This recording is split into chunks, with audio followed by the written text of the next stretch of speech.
تو وہاں پہ جا سکتے ہیں۔ پرتگال نے بیسیکلی جو ہے ایک گولڈن ویزا متعارف کروایا تھا کہ آپ ایک سرٹن لمٹ تھی کہ اگر وہاں اس لمٹ سے زیادہ آپ یا اس لمٹ تک انویسٹمنٹ کرتے ہیں تو وہ آپ کو شہریت وہاں کی جو ریزیڈنسی ہے وہ آفر کرتے ہیں، اور جب آپ کو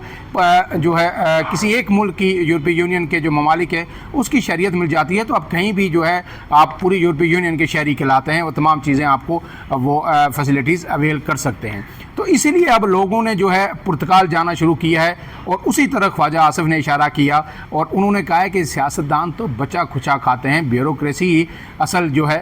فائدے اٹھاتے ہیں۔ اس سے پہلے بھی بار بار سیاستدان یا قومی اسمبلی کے اراکین یہ کہتے رہے ہیں کہ جناب ایک سیکٹری کی تنخواہ جو ہے نا 8-8 10-10 12-12 لاکھ ہے، اور ہم 1.5 سے 2 لاکھ ایک ہیں رکن اسمبلی تنخواہ لے رہا ہے۔ اسی لیے اب ان کی تنخواہیں بڑھا کے جو ہے 5 لاکھ تک کر دی گئی ہیں، جبکہ چیئرمین سینٹ اور اسپیکر قومی اسمبلی کی تنخواہ اس وقت 19 لاکھ کے قریب ہے، جو تمام الاؤنسز ملا کے۔ تو اب یہ سوال یہ پیدا ہوتا ہے کہ خواجہ آصف صاحب کو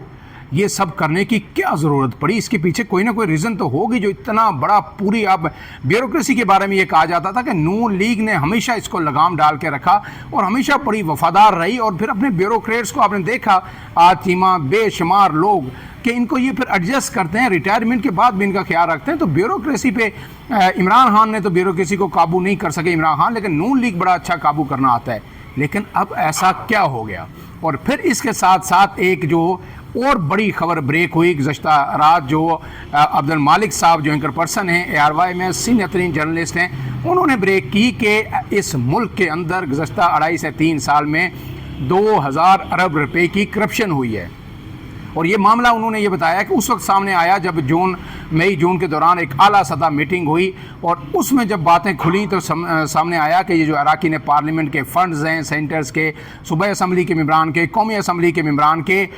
یہ تمام ان میں جو ہے 2000 ارب سے زیادہ کا خردبد ہو چکا ہے۔ اس میں بیوروکریسی بھی انوالو ہے، اس میں کنٹریکٹرز جو بڑے بڑے ہیں وہ بھی انوالو ہیں، اور نہ صرف یہ بلکہ اس میں اداروں کے کچھ لوگ بھی انوالو ہیں، اور اس کے بعد ادارے بھی حرکت میں آئے، اور اب ابتدائی طور پر 2 طرح کی فہرستیں اسی مرتب کی جا رہی ہیں۔ ایک میں پہلی فہرست جو 500 لوگوں کی ہے، اور ان 100 لوگوں کی، ان بڑے 500 مگر مچھوں کی ہے کہ جن سے کم 500 ارب روپے ریکور ہو سکتے ہیں، اور اس کے بعد دوسرے مرحلے میں دیگر لوگوں کی فہرستیں سامنے آئیں گے اور ان پہ ہاتھ ڈالا جائے گا۔ تو یہ بہت بڑا اسکیم ہے جب آپ ایک یہ ہائبرڈ نظام جب یہ بات کرتا ہے کہ یہاں پہ جی کفایت چاری بھی ہے، شفافیت بھی ہے، کرپشن سے پاک ایک نظام کی ہم نے بنیاد رکھتی ہے، گڈ گورننس بھی ہے۔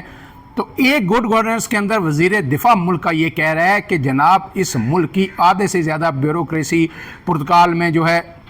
شہریت کی تیاری کر رہی ہے، اور اس نے اپنی انویسٹمنٹ وہاں پہ کر دی ہے، اپنے ٹھکانے وہاں پہ بنا دیے، یعنی اپنی دولت یہاں سے وہ وہاں پہ شفٹ کر چکے ہیں، اور ریٹائرمنٹ کے بعد سارے وہاں بھاگ جائیں گے۔ پھر اسی ملک کے اندر یہ خبر دوسرے دن بریک ہوتی ہے کہ جناب 3 سالوں میں تو 2000 ارب روپے کی کرپشن ہو گئی، اور پھر آپ کو پتہ ہے کہ جب منی لانڈرنگ، کرپشن، یہ ساری چیزیں تو FATF پھر حرکت میں آتا ہے۔ پھر جو انویسٹر باہر بیٹھے ہیں وہ دیکھتے ہیں، پھر ملک ریاض جو ہے اب اس کی پراپرٹی نیلام ہو رہی ہے، وہ جان بچا کے یہاں سے بھاگا ہوا ہے۔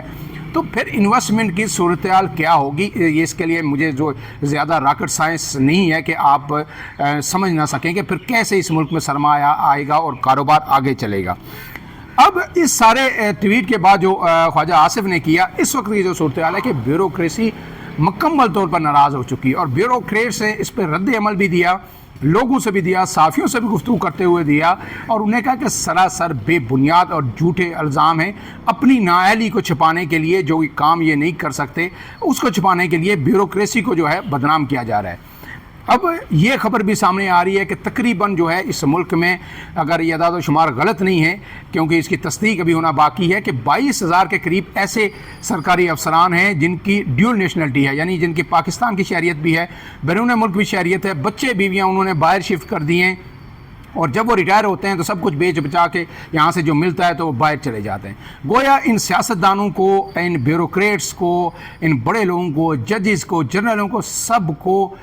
یہ یقین ہو چکا ہے کہ اس ملک کا مستقبل کوئی نہیں ہے، یہ مستقبل یہ ٹھیک ہونے والا ملک نہیں ہے۔ اس لیے وہ سیکنڈ آپشن ہمیشہ رکھتے ہیں اور باہر نیشنلٹیز لے لیتے ہیں، اور اپنے بچوں کو جو ہے باہر بھیج دیتے ہیں، اور پھر جب ریٹائر ہو کے خود بھی وہاں پہ چلے جاتے ہیں، بچوں کا یہ بندوبست یہ پہلے سے کر کے رکھتے ہیں۔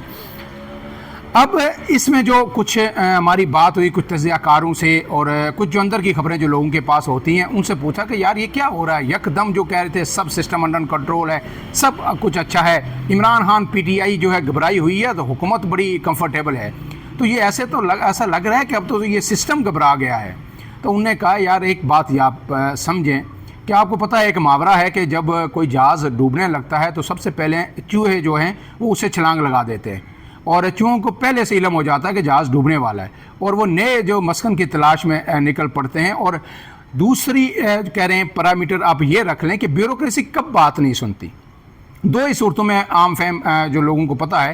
کہ بیوروکریسی صرف اس وقت بات نہیں سنتی کہ خاص کر کے بیوروکریٹ جو سیکٹریز بنتے ہیں یہ 58 59 یا 60 یا کوئی آخری سال میں سیکٹری بنتا ہے، کوئی ایک سال پہلے بنتا ہے، تو جو نیب کا ایک جو ہے اوپر ایک رکھا گیا ہے امبریلا، اور کرپشن کے اداروں کا، اینٹی کرپشن کا، کہ جو بھی کوئی ذرا سا کام کرتا ہے تو وہ نیب اس کو اٹھا کے لے جاتی ہے جی کرپشن میں۔ اس لیے پچھلے کئی سالوں سے جب سے یہ نیب کا دندہ شروع ہوا ہے اس ملک کے اندر جو بیوروکریسی ہے وہ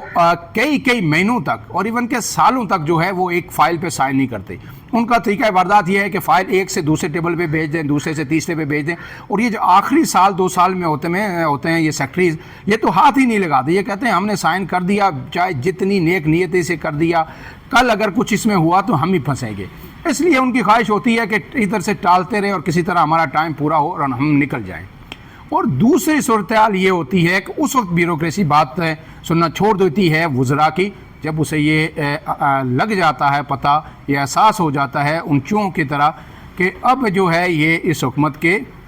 دانے بک چکے ہیں، اب کسی بھی وقت جو ہے یہ حکومت جا سکتی ہے، اب ان کے جو پاؤں جو ہے اکھڑنے والے ہیں۔ تو واقفان حال یہ کہتے ہیں کہ اس وقت جو صورتحال ہے، یہ جو کرپشن کے الزامات باہر آ رہے ہیں اور جو پھر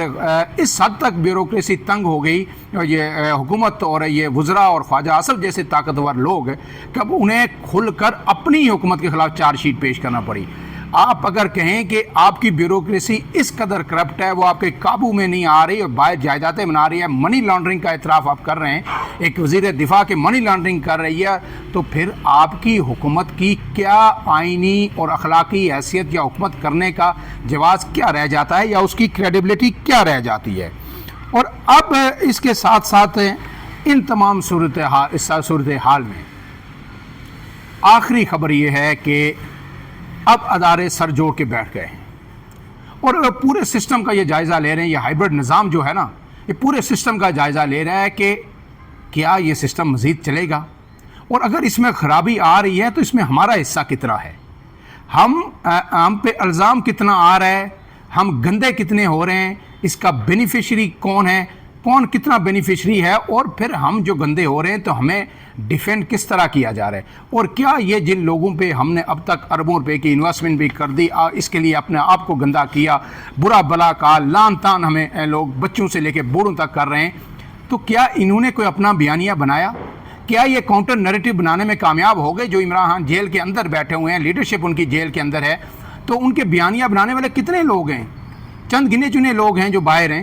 اگر اس سارے ماحول میں بھی جب ان کو مکمل آزادی ہے، ہر طرح سے ہم سپورٹ کر رہے ہیں، تو یہ ایک بیانیہ بھی کاؤنٹر نیریٹو نہیں بنا سکے کہ جی ہم کام کر رہے ہیں، کرپشن ختم ہو گئی، ٹھیک ہے، ہم بہتری ملک میں لا رہے ہیں، معیشت بہتر ہو رہی ہے۔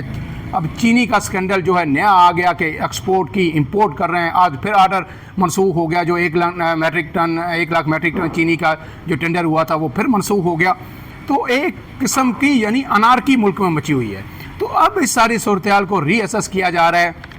کہا جا رہا ہے کہ خواجہ آصف سے حکومتی جو اراکین ہیں، وزیر اعظم سمیت، وہ بھی سخت نالاں ہیں کہ آپ نے تو ہمارے خلاف ایک چارج شیٹ پیش کر دی ہے، یہ اتنا بڑا بیوروکریسی کو الزام دے کے، یہ بیسیکلی ہمارے اوپر الزام ہے کہ ہم ناکام ہو گئے ہیں اور بیوروکریسی کرپشن کر رہی ہے، اور ساتھ دوسری خبریں بھی آ رہی ہیں، 2-3 ہزار ارب کی کرپشن کی، چینی کا اسکینڈل الگ ہے، گندم کا اسکینڈل الگ ہے۔ تو پھر جو ادارے ہیں وہ کس بنیاد پر ہمیں ڈیفینڈ کریں گے یا ہمارے لیے عمران خان کو مزید آگے رکھیں گے؟ تو اب شہر اقتدار میں خبروں کا موسم گرم ہو گیا ہے، ہر دن بڑی خبر آئے گی، نئی خبر آئے گی اور تیزی سے ڈیولپمنٹس ہوں گے۔ فی الحال کے لیے اتنا ہی۔ عمران اعظم کو دیجیے اجازت، اللہ حافظ۔